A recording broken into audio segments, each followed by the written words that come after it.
Hello friends, new Horizon in homeopathy চ্যানেলে ইউটিউবের সমস্ত দর্শককে আবার একবার স্বাগত জানাই। আমি ডক্টর অম্বুজকান্তি সাহা আজ আরেকটি নতুন ভিডিও নিয়ে আপনাদের সামনে উপস্থিত হয়েছি। শরীর সুস্থ সবল ও কর্মক্ষম রাখতে পরিমিত পুষ্টিকর খাদ্যের ভূমিকা কোনোভাবেই অস্বীকার করা যায় না।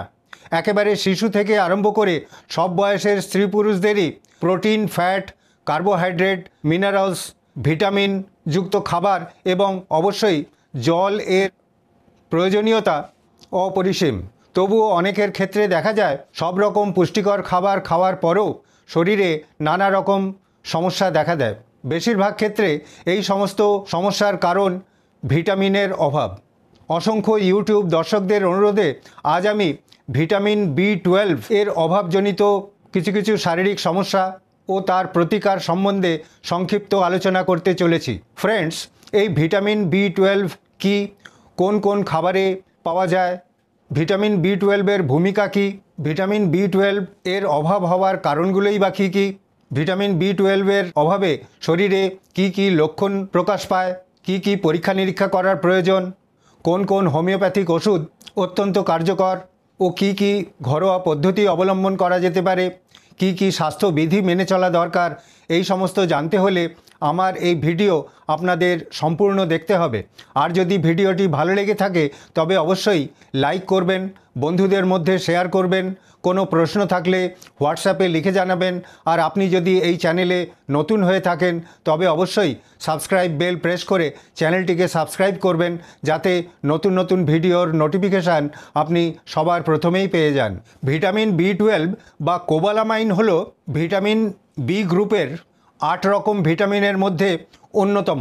আর এই ভিটামিন কেবলমাত্র আমিষ জাতীয় খাদ্য বা প্রাণীজ খাদ্য থেকেই পাওয়া যায়, যেমন মাছ, মাংস, ডিম, দুধ ইত্যাদির থেকে।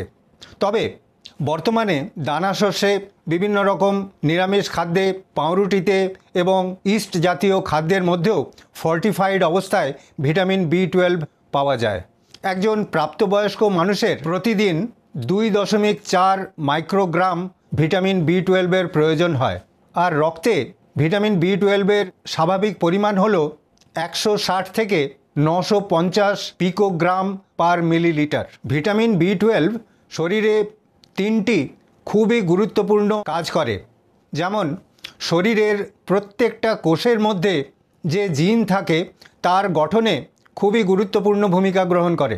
আবার প্রত্যেকটা স্নায়ুকোষ বা নার্ভের একেবারে বাইরের যে আবরণ থাকে, যাকে বলা হয় মায়োলিন সিদ, সেই মায়োলিন সিদ তৈরির কাজেও এই ভিটামিন B12 এর ভূমিকা অপরিসীম। আবার এই ভিটামিন B12 অস্থিমজ্জা বা বোন ম্যারোর মধ্যে RBC গঠনের ক্ষেত্রে খুবই গুরুত্বপূর্ণ ভূমিকা গ্রহণ করে। শরীরে ভিটামিন B12 এর অভাব হয় মূলত দুটি কারণে।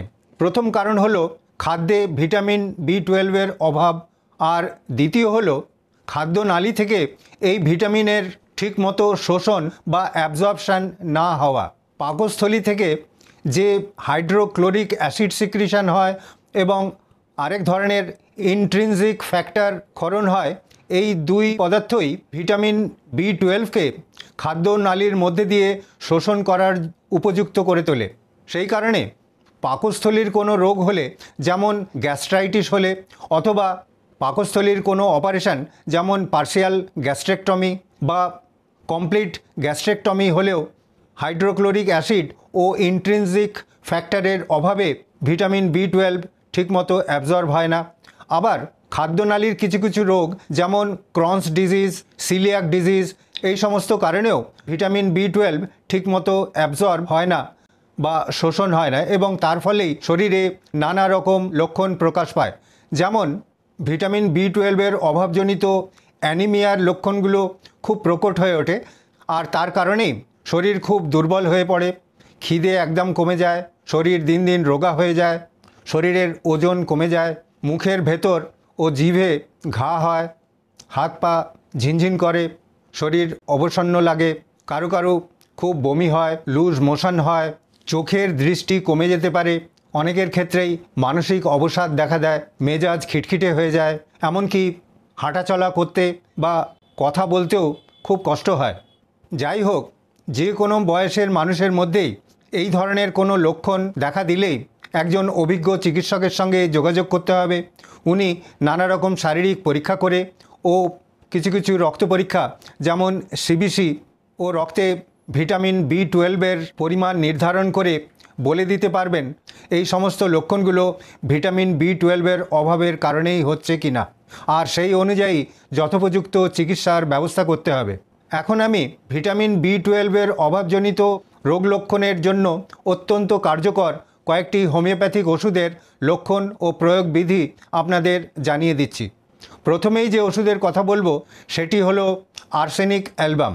অতিরিক্ত মদ্যপান করার কারণে কিংবা শরীরে নানা রকম রোগ ব্যাধির কারণে যদি শরীর খুব দুর্বল হয়ে যায়, শরীর দিন দিন অবসন্ন হয়ে পড়ে, এক্ষেত্রে আর্সেনিক অ্যালবাম 200 প্রতি মাত্রায় 2-3 ফোঁটা হাফ কাপ জলের সঙ্গে মিশিয়ে সারাদিনে 2 বা 3 বার খেতে হবে।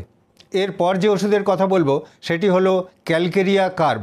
ক্যালকেরিয়া কার্বের রুগী যদিও দেখতে মোটাসোটা, কিন্তু রক্তাল্পতার কারণে শরীর খুব দুর্বল হয়, কোনো কাজকর্ম করার ইচ্ছে থাকে না, হাত পা ঝিনঝিন করে, অবশ লাগে, খিদে কমে যায়, কোষ্ঠবদ্ধতা দেখা যায়। এই সমস্ত লক্ষণে ক্যালকেরিয়া কার্ব 200 প্রতি মাত্রায় 2 বা 3 ফোঁটা হাফ কাপ জলের সঙ্গে মিশিয়ে সারাদিনে 2 বা 3 বার খেতে হবে। এরপর যে ওষুধের কথা বলবো সেটি হলো জেলসিমিয়াম। নানা রকম রোগ ভোগের ফলে শরীর খুব দুর্বল হয় এবং সবসময় শরীর ঝিমিয়ে থাকে, কোনো কাজ করার শক্তি থাকে না, এমনকি খিদে পর্যন্ত কমে যায় ও জল তেষ্টা একেবারেই থাকে না। এই সমস্ত ক্ষেত্রে জেলসিমিয়াম 200 প্রতি মাত্রায় 2-3 ফোঁটা হাফ কাপ জলের সঙ্গে মিশিয়ে সারাদিনে 2 বা 3 বার খেতে হবে।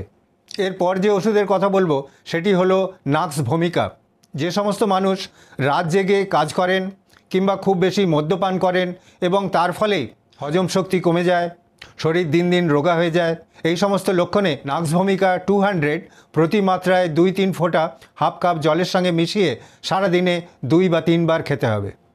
এই সমস্ত ওষুধগুলোর মধ্যে থেকে যে কোনো একটা সিলেক্ট করতে হবে আর সেই ওষুধটাই খেতে হবে। এই সমস্ত ওষুধ খাওয়ার সঙ্গে সঙ্গে কতগুলো ঘরোয়া পদ্ধতি অবলম্বন করা যেতে পারে, কিছু কিছু স্বাস্থ্যবিধি মেনে চলা দরকার। যেমন যেহেতু ভিটামিন B12 মাছ, মাংস, ডিম, দুধের মধ্যে পাওয়া যায়, সেই কারণে খাদ্য তালিকায় এই সমস্ত খাবার যুক্ত করতে হবে। নানা ধরনের ছোট বড় মাছ খেতে হবে, প্রতিদিন ডিম খেতে হবে, প্রতিদিন 8 ঘন্টা ঘুমানোর ব্যবস্থা করতে হবে, সামান্য এক্সারসাইজ করতে হবে, প্রতিদিন খোলা বাতাসে হাঁটাচলা করতে হবে এবং মানসিক অবসাদ থাকলে মেডিটেশন করতে হবে।